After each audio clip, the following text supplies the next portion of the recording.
Thank you, Honorable Chief Minister of Tamil Nadu, Mr. M.K. Stalin, the Chief Ministers of Kerala, Telangana and Punjab, Deputy Chief Minister of Karnataka, and all the distinguished leaders of all political parties.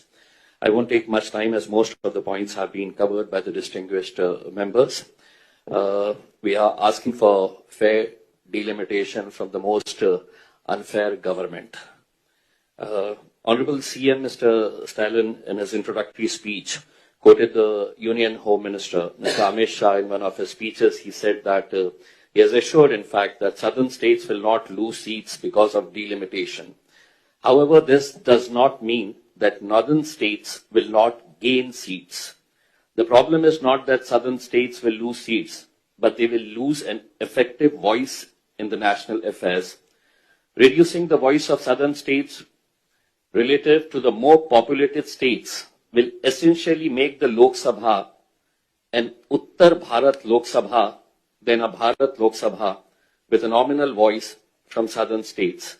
Therefore, if delimitation must happen, it must be on such basis that the relative voice of the low population states is enhanced and the number of their MPs is balanced against the number of seats allocated to high population states. A partisan delimitation increases the democratic deficit and reduces the faith of voters in the democratic system.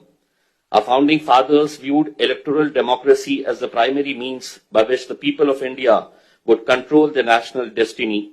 If constituencies are drawn in such a manner that voters favoring a particular party are concentrated in one seat or split across various seats, the consequence is dangerous for India.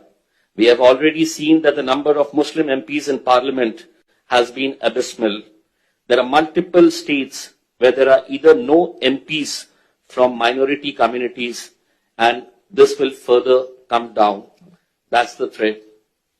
It may become even more severe if constituencies are designed in such a way that minorities, religious, linguistic, and even political, have no voice in the democratic system. This is exacerbated by the fact that orders of the Delimitation Commission are barred from judicial review. This is very important. Even if they are subject to limited judiciary scrutiny, Mr. Chief Minister, there is no guarantee that courts would be able to strike down biased delimitation orders. And we all know how judges from high courts and Supreme Courts are being plum posts after their retirements. Even Rajya Sabha seats also being given to them. So not much can be expected if these orders are passed in a biased way. Therefore, safeguards should be incorporated at the procedural level to ensure that such bias is guarded against. In various democratic countries, delimitation exercises are required by law to account for communities of interest and demography when setting boundaries to ensure that political voice of marginalized groups is not marginalized. However, these safeguards are only valuable if the people entrusted with the task of delimitation conduct themselves in a fair and transparent manner.